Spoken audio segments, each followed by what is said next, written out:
Hello everyone, it's Robin the Delta Crafter, and I want to thank you for joining me for another video on my YouTube channel. Today I'm going to be talking about using patterned paper pads for card making. Many of us have patterned paper pads in our stash that we're just not quite sure how to use in card making. So that's what we're going to discuss today.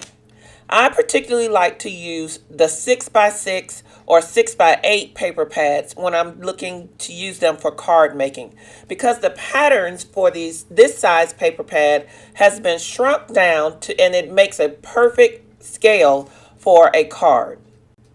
The paper pad that I'm going to be using today is from Doodlebug. Another advantage to using a paper pad is that the colors are already coordinated, so it takes the guesswork out of trying to figure out if the colors will work.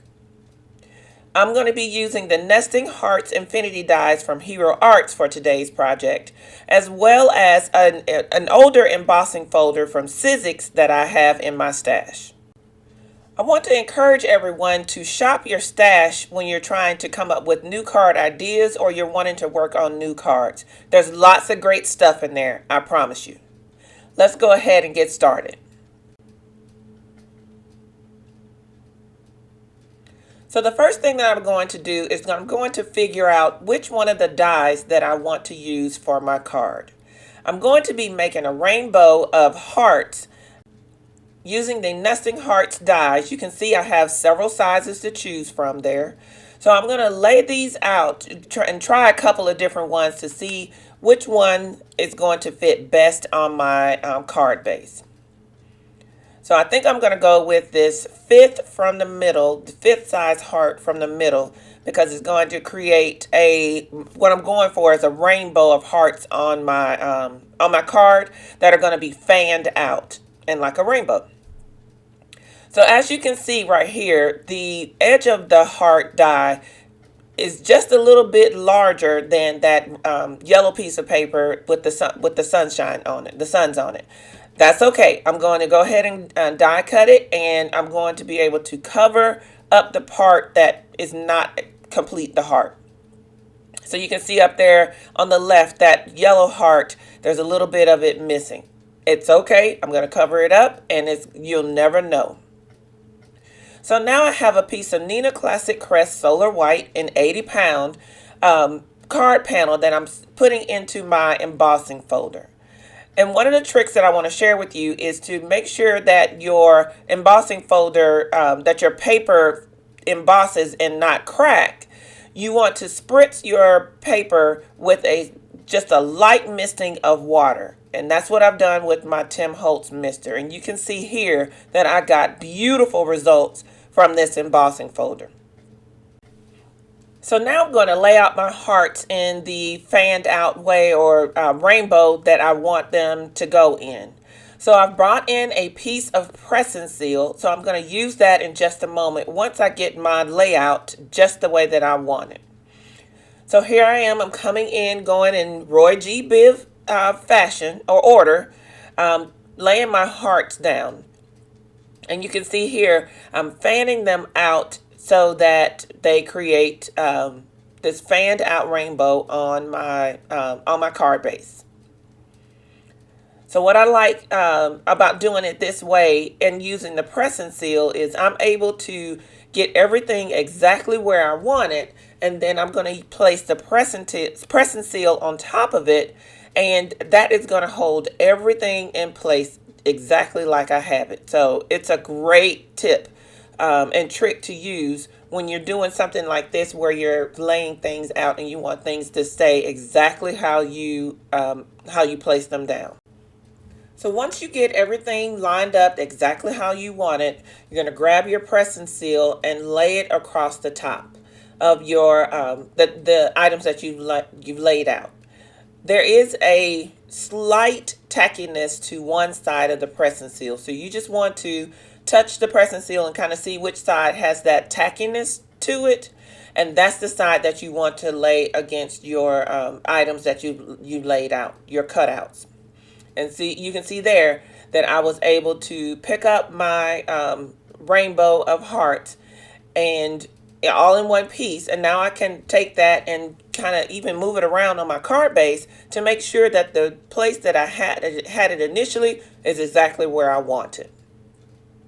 So now I'm going to come in with my Scotch Tacky Glue, and I'm going to glue the hearts to each other. That's another great thing about the press and seal, is that I'm able to glue all the parts and pieces in place, again, exactly where I want them to be, and then I can let the assembly dry, and everything will be in the place that I want it to be. This is a really, really great crafting tool that is unconventional, to say the least. You may have noticed that I only put glue on one side of the hearts, and that is because I plan to fold up the loose side of the heart to kind of give the fanned out hearts a little bit more dimension. So here I am just zhuzhing the hearts a little bit more, just to make sure that they're exactly in the place that I want them to be before that liquid glue dries. Because once it's dry, then it's in place. So I'm going to try it out in different places on my card panel, and I think I'm going to stick with my original placement.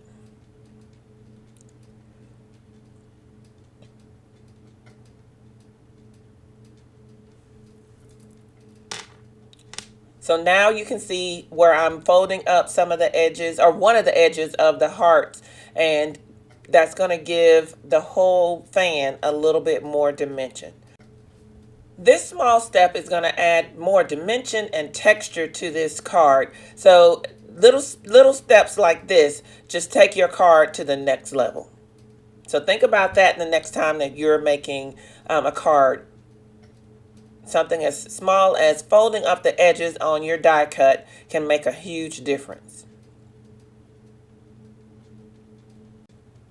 So now we're going to move on to assembling the sentiment.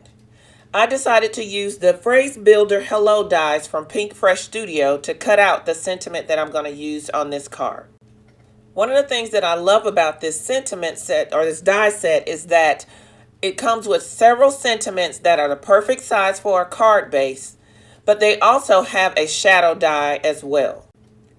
So I've used a piece of rainbow dotted paper from that same Doodlebug paper pack, and cut that out with the shadow die, as well as a plain white shadow, and I'm going to stack that up for some dimension, and that's going to be the base of my sentiment. So I'm just using my Bearly Arts glue with the fine tip nozzle to assemble that. And then I'm also going to assemble the sentiment that I've cut out 3 times from white paper, and I'm going to use the Bearly Arts glue on that as well. Going to place an acrylic block on all of those pieces to kind of hold them down and make sure that there's good pressure on there so that they adhere easily. Now I'm going to use that Scotch Tacky Glue again and place that on the back of my fanned out heart. I have a question for you guys, and I want you to leave me a comment, leave me an answer in the comments below. How many different types of adhesive do you use when you are making your cards? So far, I've used 2 different types. I've used the Bearly Art with that fine tip nozzle on it, and then I also used my Scotch Tacky Glue. And here I am coming in with a 3rd type of adhesive. This is a tape runner, the ATG gun, and I'm using that on the back of my embossed card panel. So now we're into the assembly of the card. So I'm gluing my card panel to my card base. And the card base is made from Accent Opaque 120-pound weight paper. I'm going to bring in my Bearly Arts glue again because I really like using that on this small sentiment. And I'm going to put some of that on the back of it, and so that I can adhere the sentiment to the front of my card panel. I recommend using a strong liquid adhesive when you have an embossed panel that you're adhering things to. The liquid glue just really works well with all the highs and lows that come with having an embossed panel. So now the card is complete. Take a look at all that texture, starting with the embossed panel through the fanned out rainbow hearts and with that sentiment with all the dimension on it. This is a clean and simple card with lots of details due to that pattern paper pad. I hope you have enjoyed this video today, and if you have, please consider giving it a thumbs up. As always, you can find me on Instagram, Facebook, and at my blog, thedeltacrafter.com. Thanks everyone. Enjoy!